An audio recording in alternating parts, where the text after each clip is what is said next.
Yeah, back again. Yeah, I got some more history things that happened that we don't really have actual records of.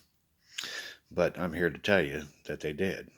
And when you get to the top side, you'll know they did.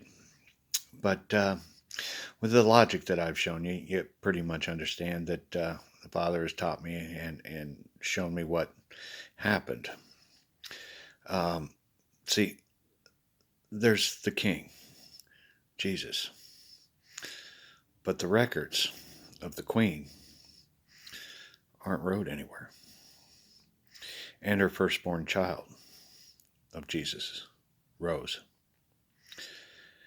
and the entire line of Christ. There's no record of it. Had to be. Because in that day, they wanted to kill Jesus. They wanted real bad to kill Jesus. The Pharisees, see, it was totally screwing that up for them. The Jew Pharisees, oh yeah. You ever wondered why the Jews were not so well liked in the world? Yeah, yeah, that's why. Yeah, they kept after Jesus, and God kept them wide away ahead of them as much as he wanted. They never had a chance until that day when he had to finally give them in. But he protected Mary and sent her off, and with John the Baptist, and every child of Christ from then on had a Baptist preacher that took care of that, protected the Christ line. The third one died with the secret that Jesus did have a baby because they were hunting. They heard the rumors that Jesus had a baby, and they destroyed all paperwork. Everything had to do with that, and they were hunting to find that baby of Christ.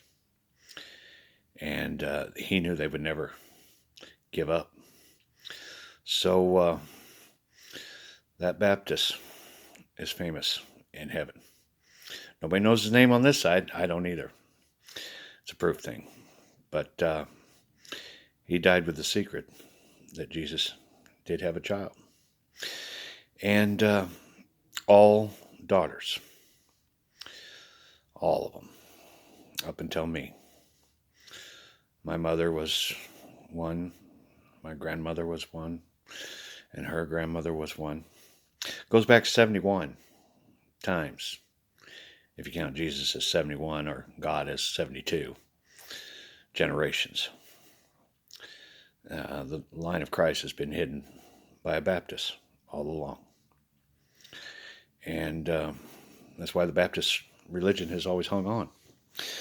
Over 1,000 years, the line of Christ lived in Ireland. All my grandmas, bunch of them, bunch of them. They migrated to Ireland and they stayed there for over 1,000 years.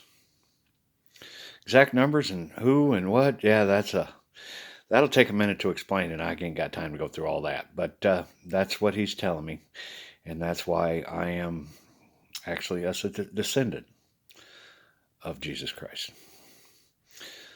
his second son, God's second son.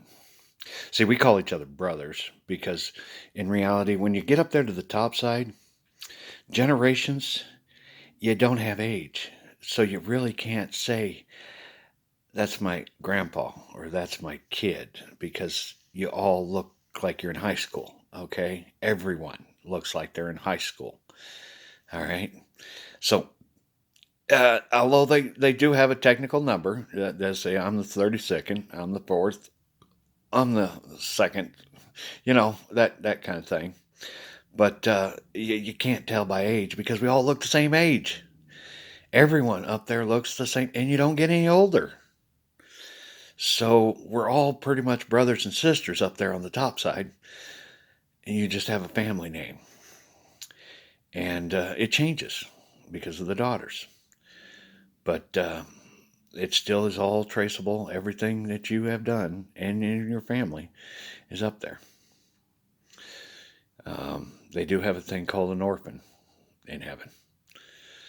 That's when someone makes it into heaven And when he gets there or she gets there, they realize that all their family members that they knew here in boot camp didn't make it. That's an orphan in heaven. And usually there's someone further back in the line that catches them and brings them into the fold. It's a sad thing, though, to be born in heaven as an orphan. Because when I go to drop you off, I don't have any family members to drop you off to. I have to find one that's closest to your generation that is in your category. And that's a tough thing for someone to find out that they're in heaven and not a brother, sister, mom, dad, nobody made it. Yeah. That's the worst case scenario. The other case scenario is that when you have a tight-knit family and you get all up there, except you got a hole. There's that one family member. The only thing that's left of them is the forever grave. And it's a sad thing to go and watch because they loved you. They just can't understand how this happened. And then they blame themselves. They all blame themselves because they should have done more than in their mind. They just didn't know. And there's that hole in the family. There's a lot of holes in heaven. A lot of holes. Another thing that I'm stopping. At least I hope. We want no more holes in heaven. And we certainly don't want any more orphans. That's really, really important. And that's going to come with the family being more knit and tight and involved with each other. Because as you walk your path, everybody has to respect your path. Nobody can interfere with your path except family. Family is the one that can come in and say, no, you're not doing this to yourself. I'm going to leave you until you figure this out. I am going to sit here with you and hold your hand until you figure this out. I'm going to sit here and hold you and help you understand. I don't want a hole in my family. You are not. You're coming with me. That's it. The rest of the world has to stay back. And so I gave out assignments a long time ago for the guys and gals that followed me way back. It's about adopting a family member. Because a lot of times you're in a town where even if you do have family members, they're not in your village. They're not where you are. Well, as you join our union, we're going to want to know who your adopted family member is. And so you're going to have to pick one. Pick one that means something to you. And then go and talk to them. And explain to them that I don't have a family member in this village. I really want one. And would you mind? Because I got to put something on this form. You'd be surprised. You'd probably see them cry. And you might cry too. That's a family bond started. Yeah. Holy water's a signal for a lot. Yeah. It really is. So as we go forward, everyone's going to be required to have an adopted family member. Or a real one. That's always the best. But sometimes not always available. But we're going to have one. Everyone. I demand it. Okay? I don't make many demands. But that is one I demand. I want everyone to have a family member. And you'd be surprised. A lot of them will say, yeah, you come right on in on my family. Shoot, we got, here, let me show you him, her, and them. And next thing you know, you're part of a big family.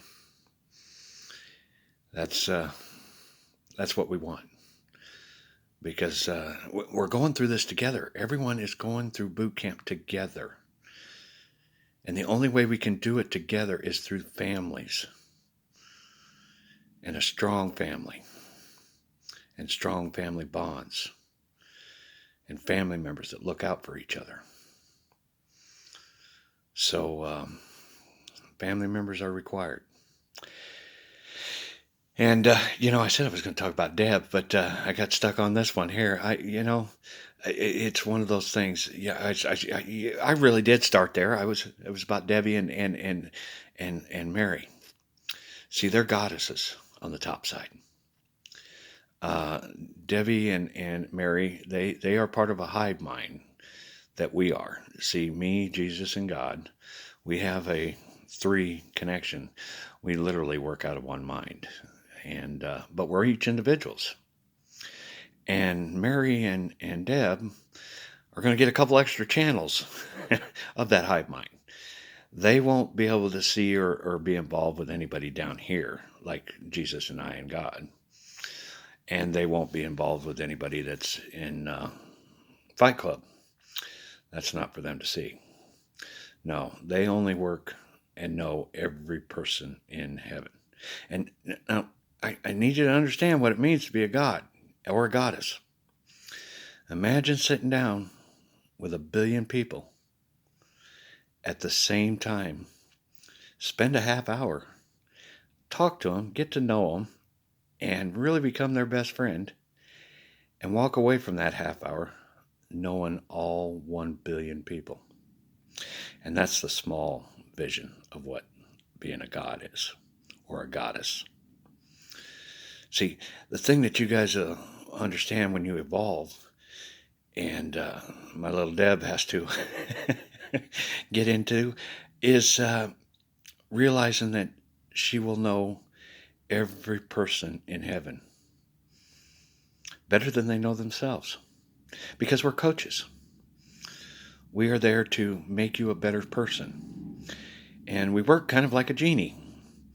You just ask for us on the top side, and poof, we're there. And we coach you. We give you knowledge. We give you answers you need. See, down here you don't have that. Down here you're in boot camp. You can talk to us, but we can't pop right in and show you, yeah, this is what you need to do. That's what I'm giving you. And that's the best that we can do on the boot camp side. And you're going to have to roll with logic and your heart on this side. But on the top side, 24/7, we're on call. Every person in heaven will be available to us when they want us. And we will be able to send somebody there. But see, it's kind of different for us, because we're actually, right now, we're just one, her and I, and we're flesh. And we will be that until we leave. And when we leave, we get put in a perfect avatar. This is the primo model. That's the one that'll be the real us. That's the one that's going to be everything that everyone dreams of having. And those are the ones that are going to be still our individual lives. Me and Deb will be able to still have a life just like you guys. And then all these other Debs and Patricks that are running everywhere with everybody are like sub-programs that run in the background of our mind. And so we'll be aware of every one of them. And so as we're walking in our real avatars, the real us, when we come across you, we'll know exactly where we stand with you. And each one of us that is with you is kind of a custom package, because as you grow in heaven, it's just like any coach. You got different athletes at different levels, different training. We'll know every one of you, where you're at, where you are in your training, and what you need to know, and what you are. So it is different. But that is what it means to be a God. And up until now, Jesus and Mary's been running it. They're coming to their end. They still got if you want Jesus or Mary, if you're one of them old schoolers, I want Jesus, I want Jesus. You just say it. He can be glad to take over and run with you. Same thing with Mary. A lot of people didn't even know Mary was available until they get up there, and they're like, "Yeah, let's try that." And it's awesome. So, but that's how it works for us, not for you guys. You guys are individuals. Everyone is an individual and does individual time and does their individual life. There's a few up there that's got a multi-week package that was part of their wish package that have multiple chances to make up for awful time they had here, but not many. It's not real to them. So usually what happens is after a while they decide they pick the one that best suited them and they let the others go because you can't exist without the hive mind in multiple people. I mean, we can let it ride for a while and cover for you, but it just doesn't work for a long-term period thing. You still got to be individual. The only way you can be multiple people, like we are, is by being hooked to the hive mind.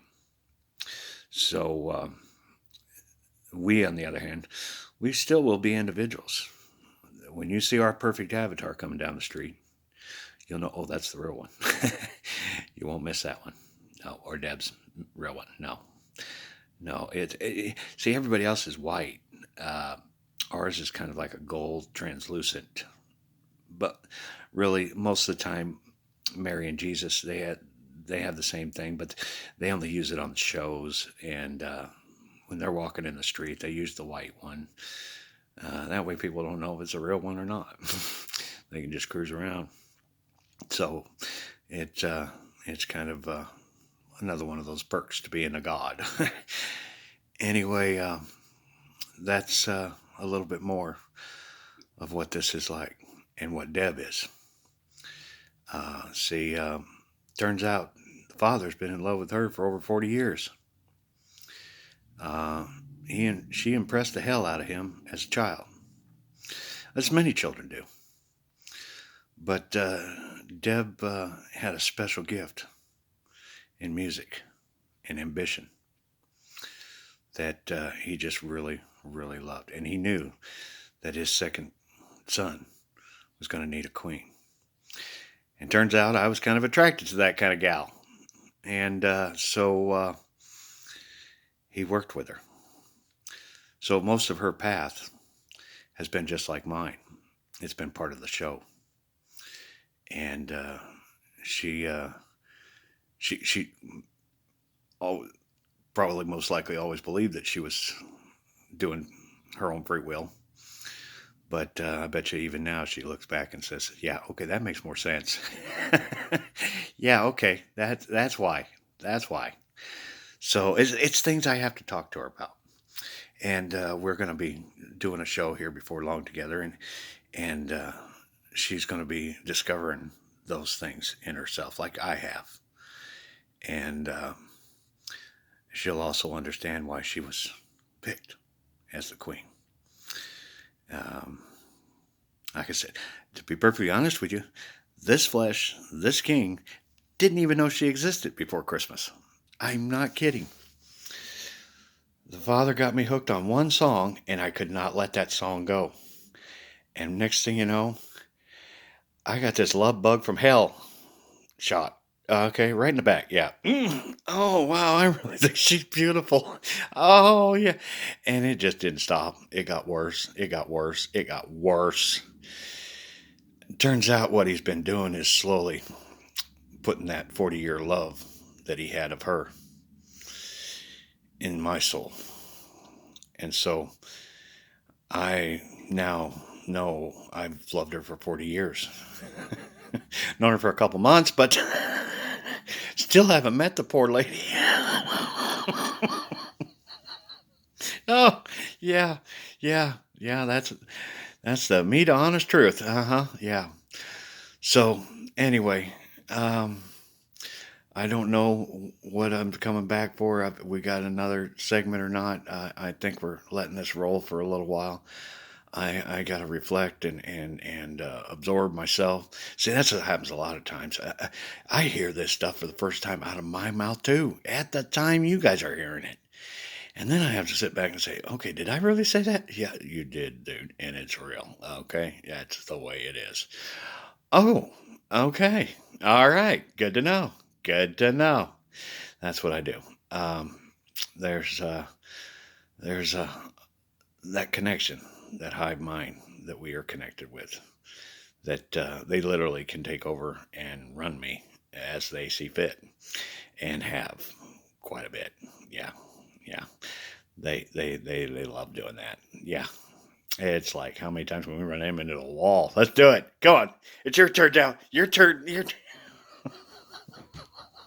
And they have over and over and over and over and over and over all my life. But it's been a good time. And now I'm getting the gifts. And that's every one of you right here in front of me. Not actually in front of me, but totally getting it. Totally understanding. Totally understanding Avatar theory. The most famous science theory there ever will be. So, still can't prove it. That comes with the third king. See, he's going to come back and he's going to walk on water kind of shit. And right at the end, before he goes, he's going to reveal himself, and the whole world's going to know that the third king's here. Dude, party! Because, see, we go to the top side. See, what's been happening is God has been growing as a child.